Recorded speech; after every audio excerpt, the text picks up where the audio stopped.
Sinungaling! Halika nga! Sanchay! Saan ka pupunta?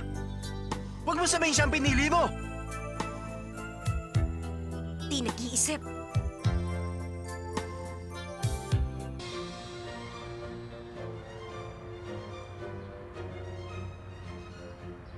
Kahit gusto kong tumakas at magtago, parang may malaking anino sa likod ko. Kahit na gusto kong tumakbo sa lugar na puno ng liwanag, alam kong hindi pa rin ako lulubayan ng itim na anino. Kapag patuloy kong tinakasan ng anino, lalo akong manghihina at masisira ang buhay ko.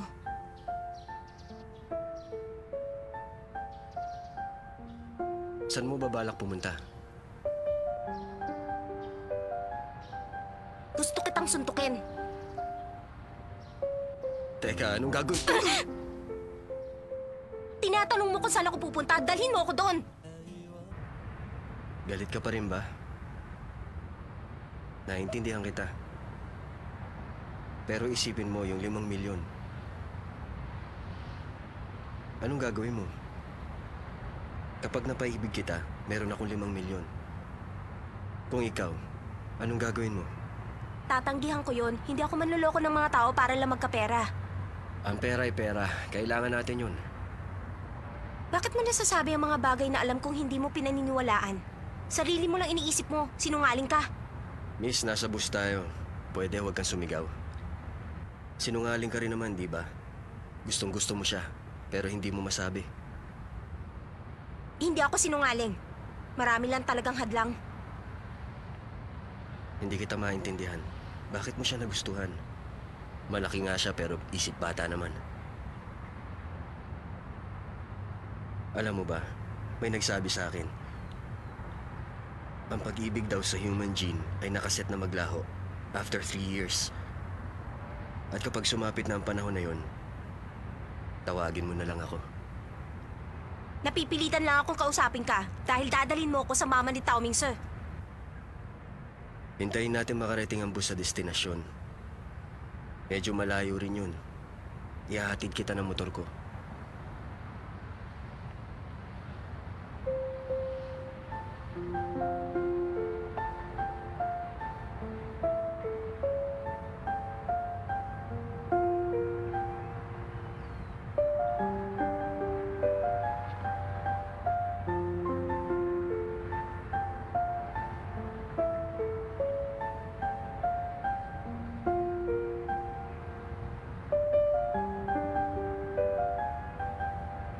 Anong sasabihin ko sa mama ni Tao Ming Sir?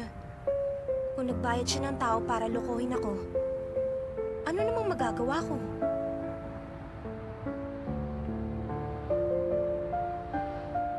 Bakit mo ko dinala dito?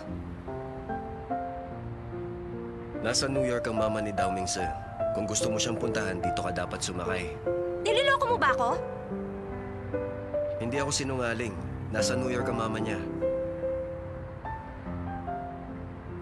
Ba't ngayon mo lang sinabi? Niloko mo ko. Dapat nga magpasalamat ka pa sa akin. Alam kong galit ka pa rin hanggang ngayon. Kaya naisip ko na magmotor na lang tayo papunta rito. Akala ko kasi habang nasa biyahe tayo, makakapag-isip ka.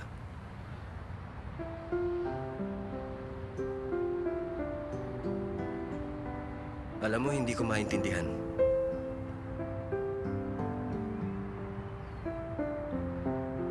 Gusto kita pero alam kong hindi yung pag-ibig.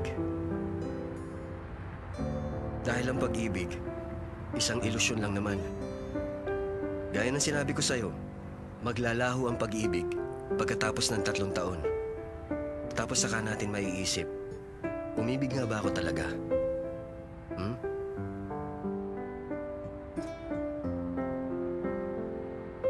Ang totoo nung nakita kitang umiyak kagabi, naisip ko, kung girlfriend kita, pasasayahin kita. Mabubuhay tayo ng magaan. Mabubuhay na magaan? Hindi ko alam kung magagawa ko yun. Ano ba talagang pangalan mo, Shingon? Yamen, 24 years old.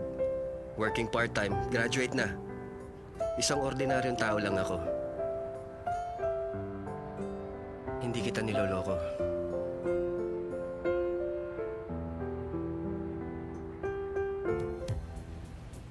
Ang galing mong magbasa ng ugali ng tao. Hindi ba mahirap gawin yon? Sanayan lang siguro. Pero ang isang katulad mong inosente, madaling basahin. Tumigil ka nga, anong sanayan lang yan?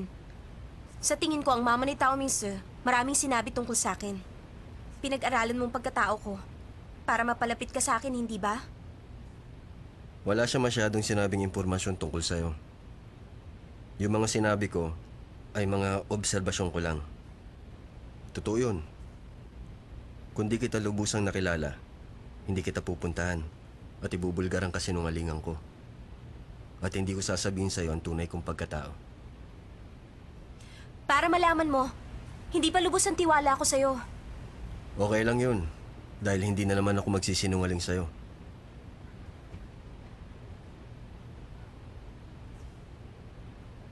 Makinig ka.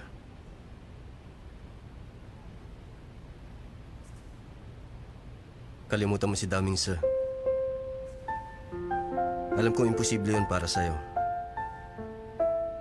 Pero hindi mo kailangan na isang lalaking hindi nababagay sa'yo. Alam mo, pinahihirap mo lang ang sariling buhay mo. Hindi mo kailangan gawin yan. Nabibilang tayo sa mahihirap na klase at di sa tulad niya. Doon ka lang, huwag kang lalagpas sa tulay. At mas magiging magaan ang buhay mo.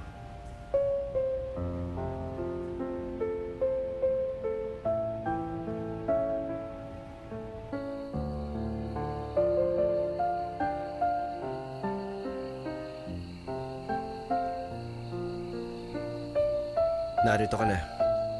Aalis na ako. O bakit? Nawawala ba talagang pag-ibig? At hindi to panghabang buhay? Kailangan ikaw ang sumagot sa tanong mong yan. Dahil ako siguradong oo ang sagot ko. Dito sa daigdig, lahat ng bagay may hangganan. Kasama ron ang pag-ibig.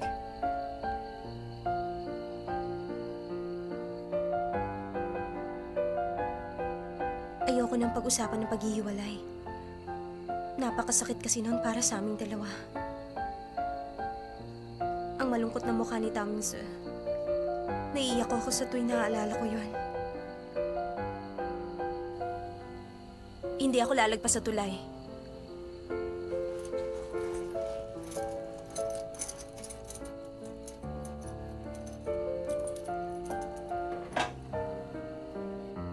Sige na.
Sanchay!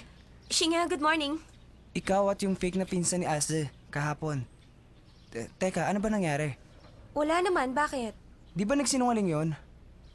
Piniyaran siya ng mama ni Tao Mingse at peke ang pagkatao niya. Nakakatakot nga siya nun. Pero nung makilala ko na siya, maraming bagay ang nagbago.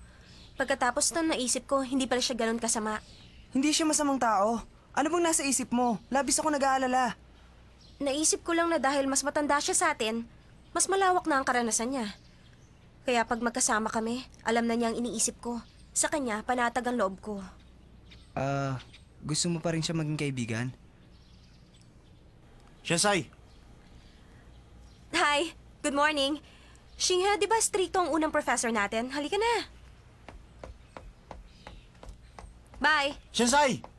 Shansai! Hindi mo sinasagot yung tawag ko kagabi. Wala naman tayong pag-uusapan, di ba?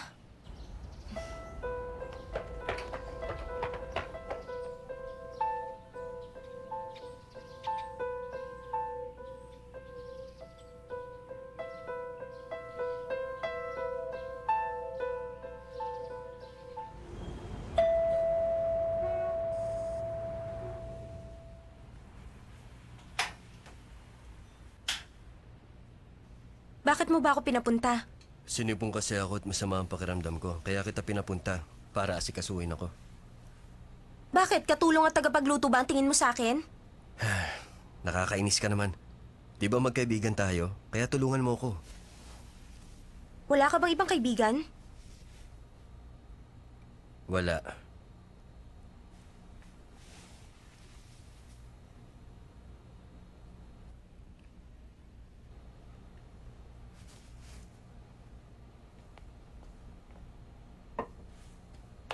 Ikaw ang nagluto lahat niyan? Natutunan ko sa mama ko. Sige na, kumain ka na. Ang tagal ko nang hindi kumakain ng lutong bahay. Hindi pa nagluluto mama mo? Wala na ako, Mama. Wala kang mama? May ibang asawa na siya ngayon. Nasaan ang papa mo? Hindi ko alam. Ang alam ko, sailor siya. Nung nagkaroon ng ibang asawa ang mama ko, nawala na rin siya. Hindi ko alam kung nasa na siya ngayon. Matagal ka na palang mag-isa sa buhay. Pwede ba? Huwag mo akong tingnan na parang naaawa ka sa akin. Sa panahon ngayon, hindi na bago ang sitwasyon ko. Halimbawa, si Xing yun, katulad ko rin siya. Napakasarap na niluto mo. Dahil ba sa mga magulang mo kaya hindi ka naniniwala sa pag-ibig? Parang gano'n na nga.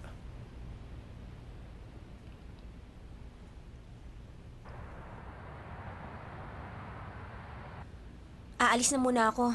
Okay ka lang naman, di ba? Mabuti na ako. Aalis na ako. Bye-bye. Sandali. Hmm?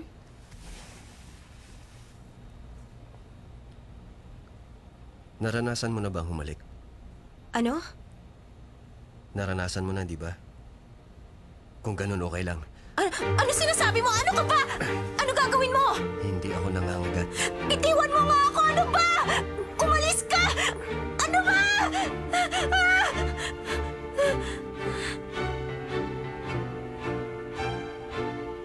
Iniisip mo pa rin siya, di ba? Ikaw ang nagsabi na hindi ka lalagpas sa tulay. Pero iniisip mo pa rin siya. Bakit mo ginagawa to? Ayoko ng ganyan ka!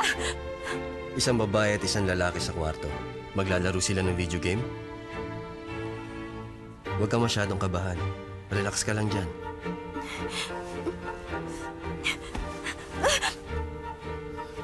Di ba pumayag ka na pumunta rito sa bahay ko? Desisyon mo yan. Dapat sigurado ka.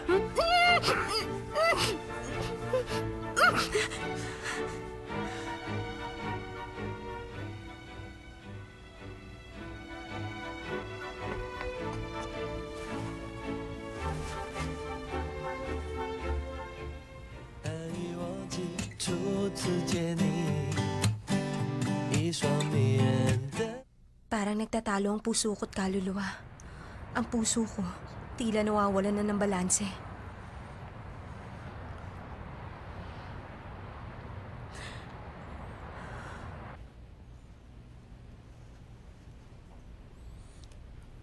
Hi. Sorry, pinapunta pa kita rito. Okay lang. Wala naman akong gagawin. May kailangan ka ba? May sasabihin ako tungkol kay Sanchay. Meron din kasi ako nakaligtaang sabihin sa'yo. Humanap ka na mabuting lalaki. Kung tayong dalawa kasi, walang pag-asa. Huwag mo na rin ako hintayin. Humanap ka na lalaki mag-aalaga sa'yo. Paprotekta, magmamahal. Simulat sa pool kasi, siya lang ang nasa puso ko. Salamat sa Diyos. Iniisip ko kanina pag nagtanong ka sa akin kung gusto kong maging girlfriend mo, anong gagawin ko? At hindi ka nababalik, ano? Magkaibigan pa rin tayong dalawa. Oo naman. Mabuti mo akong kaibigan, pero si Sanchay pa rin ang pinakagusto mo. Ganito na lang. Mag-promise ka. Kung may next life, ako nang pipiliin mo. Tigilan mo na nga yan. Loka-loka.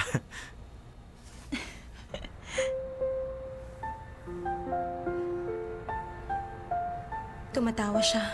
Matagal ko na rin siyang hindi nakikitang tumawa ng ganyan. Sa totoo lang, ang mga luhang ito, luha ng kagalakan. Ano ba, Sanchay? Para kang sira.